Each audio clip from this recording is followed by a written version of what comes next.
पर बाड़मेर से एक महिला कंकु देवी का एक आया एप्लीकेशन आया और बहुत अति आवश्यक करके पढ़ने के बाद मुझे भी महसूस हुआ, क्योंकि एक चुनी हुई प्रतिनिधि है पंचायत स्तर पे और उन्होंने कुछ बातें लिखी उसमें, तो मुझे लगा कि मुझे और मेंबर को आना चाहिए। मेरे साथ में मेंबर आई है अंजना मेघवाल जी, जो महिला आयोग में मेंबर है।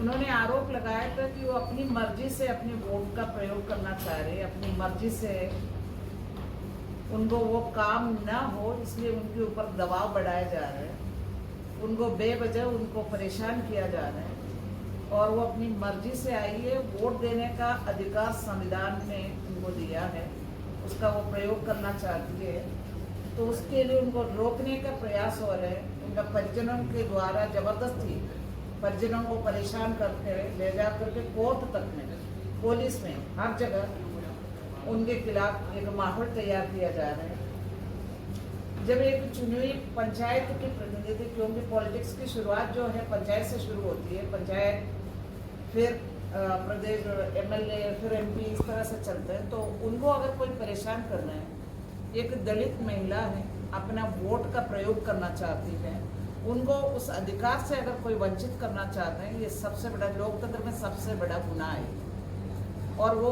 उनको ऐसा लगा कि उनके परिवार को भी दबाया जा रहा है और राष्ट्रीय महिला आयोग के ऊपर भी उन्होंने लिखा है कि मुझे दबाया जा रहा है, जबरदस्ती मुझे परेशान किया जा रहा है। तो फिर सुनवाई को एक दफ़ा ड्रॉप करके मैं रात को 1 बजे आई, 9 घंटे की सफ़र करके 1 बजे इधर आई हूँ।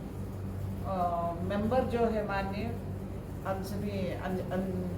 मेघवाल जी, अंजना मेघवाल जी, वो भी कल रात तक इधर पहुँच गई थी, क्योंकि विषय गंभीर था और उस चीज़ को बहुत गंभीरता से, उस विषय के गंभीरता को समझते हुए हम लोग आए हैं। और आने के बाद में मैं एसपी साहब, एडिशनल एसपी साहब और कलेक्टर साहब और सारा प्रशासन को इधर बुलाए थे और प्रशासन की तरफ से और आईओ को भी मैंने बुलाया था। सारी बातों की मैंने कहा मुझे आप ब्रीफ करें, आप लोगों ने क्या कार्रवाई करी है और क्या है मसला, तो सारी बातें उन्होंने विस्तार से बता दिया।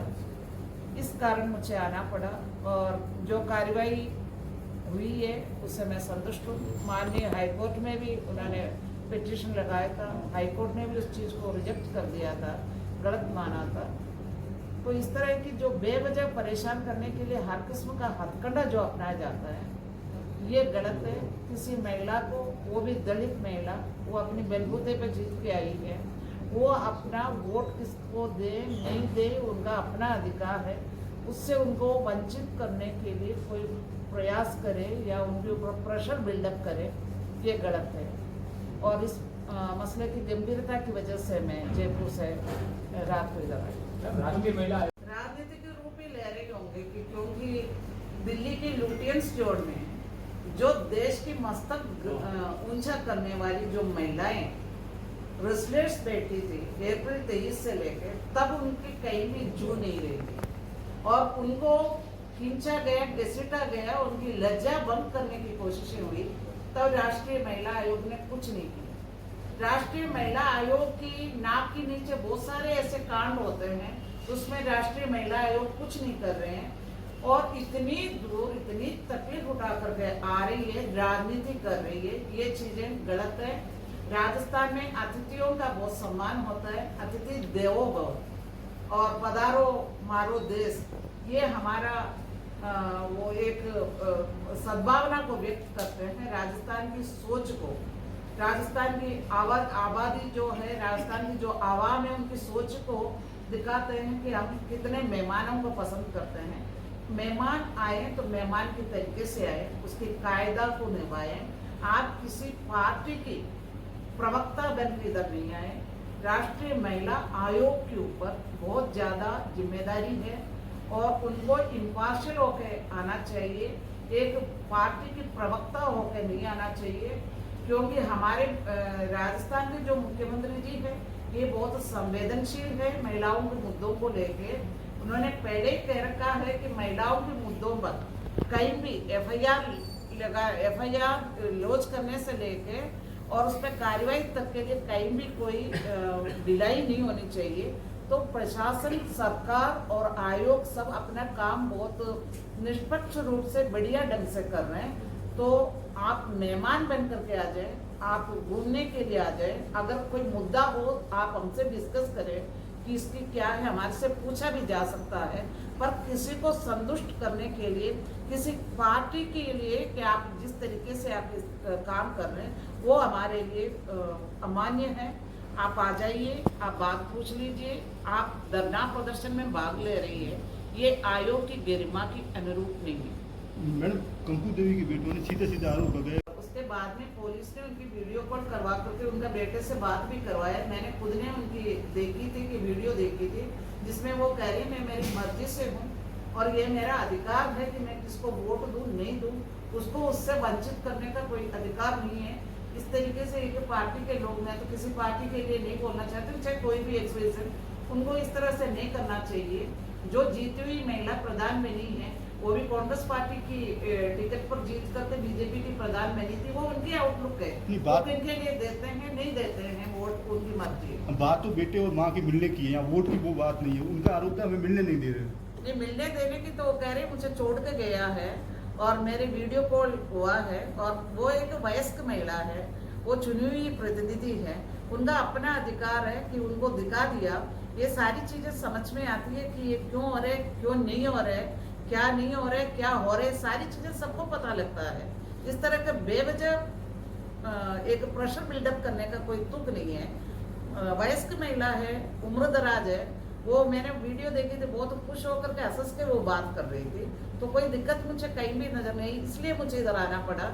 इसलिए एसपी, कलेक्टर और सारे जांच से जुड़े हुए अधिकारियों को बुला करके मैंने एक एक चीज बहुत तफसील से समझा है कि ऐसा कोई नहीं हो कि उनको जबरदस्ती रखा जा रहा हो और उनके साथ में अन्याय हो रहा हो। वो बात तो नहीं होना चाहिए किसी भी सूरत में, पर उनकी वीडियो में वो चीज मेरे को दिखाई दिया है। वो बिल्कुल खुश है, हंस के बात कर रही है। मेरे को इवन ये एक भी दिखी, मतलब बहुत प्रसन्न माहौल में वो बात कर रही थी, मुझे ऐसा कुछ महसूस नहीं हुआ। उन्होंने भेजा है कि हमने अविश्वास प्रस्ताव रखा था, उसका एक तारीख दिया गया था, हम 5 लोगों ने मिलकर के किया था और जो इधर सबको पता है हवा में जो बातें हैं वो सारी बातें उन्होंने लिखी थी और लास्ट में उन्होंने ये लिखा था मेरे ऊपर अवांछनीय दबाव किया जा रहा है, दबाव डाला जा रहा है और मेरा अधिकार है मेरा वोट मैं किसको दूं कि नहीं दूं, क्योंकि मैं जीती हुई प्रतिनिधि हूं, ये मेरा अधिकार है मैं किसको दूं नहीं दूं, उसको मुझे नहीं रोका जाए। मेरे अपनी मर्जी से 21 तारीख को हो रहे हैं, आप मेरी इसमें मेरी मदद करें।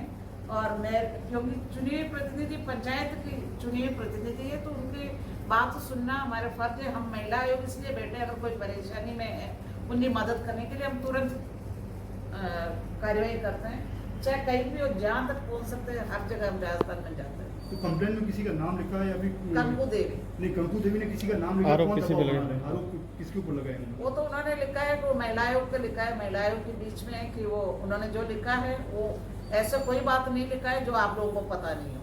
आप लोगों की नोटिस में जो बातें हैं वही लिखा हुआ है उसके अंदर, और कोई अनोखी बातें उन्होंने लिखी नहीं है। पर वो भयभीत सी हो रही थी, उनको दबाया जा रहा था कि ये बहुत गलत है, महिला अधिकारों की बात करते और महिला को दबाने की बात क्यों? उनका अधिकार है, हमारा संविधान ने उनको ये दे रखा है। जेंडर बेस्ड है ही नहीं, आईपीसी की धाराएं तो सारी जेंडर बेस्ड नहीं है, सबके लिए, पुरुष के लिए, महिला के लिए, सबके लिए समान है।